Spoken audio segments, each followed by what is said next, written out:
Road கடை style வேர்க்கடலை தண்ணி சட்னி நல்லா டேஸ்டியாக இருக்குங்க. பஞ்சு போல் சுட சுட இட்லி சுட்டு இந்த சட்னி தாராளமாக ஊற்றி அப்படி சாப்பிட்டா எத்தனை இட்லி சாப்பிட்றோன்னே தெரியாது.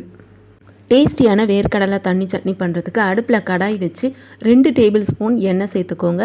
எண்ணெய் சூடானதும் 6லேருந்து 7 பல்லு பூண்டு, 3 வரமிளகாய், 2 பச்சை மிளகாய் சேர்த்துட்டு 1 நிமிஷம் வதக்கிடுங்க. அதுக்கப்புறம் இதில் 1.5 மீடியம் சைஸ் கட் பண்ண வெங்காயம் சேர்த்துட்டு கண்ணாடி பதத்துக்கு வதக்கிக்கோங்க. இந்த வெங்காயம் சேர்த்து நம்ம வதக்கவே இதில் சின்ன துண்டு புளியை வாஷ் பண்ணிவிட்டு சேர்த்து அப்படியே வதக்கிக்கோங்க. அதுக்கப்புறம் புளியை சேர்த்துட்டும் ஒரு நிமிஷம் வதக்கினதுக்கப்புறம் 2 ஸ்பூன் பொட்டுக்கடலை சேர்த்துட்டு லைட்டாக வதக்கிக்கோங்க. இதில் நான் பொட்டுக்கடலை சேர்க்க மறந்துட்டேங்க, சாரி. கண்டிப்பாக பொட்டுக்கடலை சேர்க்கணும். இந்த வெங்காயம் கண்ணாடி பாதம் வதங்கினதுக்கப்புறம் இதில் 2 கட் பண்ண தக்காளி, தேவையான அளவுக்கு உப்பு சேர்த்து தக்காளி நல்லா மசிஞ்சு வதங்கி வர வரைக்கும் வதக்கிக்கோங்க. விட்டு வதக்கி விடுங்க, அப்போ தான் உங்களுக்கு சட்டுன்னு வதங்கி வரும்.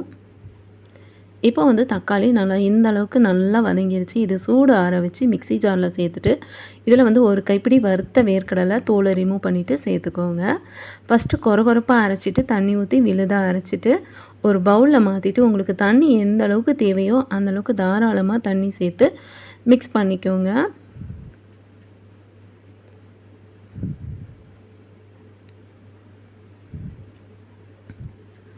கண்டிப்பாக இந்த சட்னி ட்ரை பண்ணுங்கள், நல்லா டேஸ்டியாக இருக்கும். நிறைய பேருக்கு டிஃப்ரெண்ட்டாக சட்னி அரைக்கணும்னு நினைப்பாங்க, அவங்களுக்குலாம் இது யூஸ்ஃபுல்லாக இருக்கும். அதோட இதில் நம்ம தேங்காய்லாம் எதுவும் சேர்க்கலை.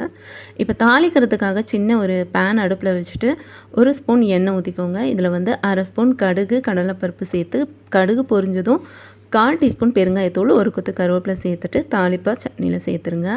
அவ்வளோதான், நம்ம சுவையான வேர்க்கடலை தண்ணி சட்னி அட்டகாசமாக ரெடிங்க. அவ்வளோ டேஸ்டியாக இருக்கும். கண்டிப்பாக ட்ரை பண்ணுங்கள். இது ரோட்டு கடை ஸ்டைலு. இந்த ரெசிப்பியை செஞ்சிங்கன்னா எப்படி வந்ததுன்னு மறக்காமல் கமெண்ட்ஸில் சொல்லுங்கள். உங்கள் ஃப்ரெண்ட்ஸ் அண்ட் ஃபேமிலிக்கும் இந்த ரெசிபி ஷேர் பண்ணி விடுங்க, அவங்களுக்கும் யூஸ்ஃபுல்லாக இருக்கும். ஓகே ஃப்ரெண்ட்ஸ், ரெசிபி பிடிச்சிருந்தால் லைக் பண்ணி சப்போர்ட் பண்ணுங்கள். நெக்ஸ்ட் ஒரு இன்ட்ரெஸ்டிங் ரெசிபியோட நான் உங்களை மீட் பண்ணுறேன். தேங்க்ஸ் ஃபார் வாட்சிங். பாய்.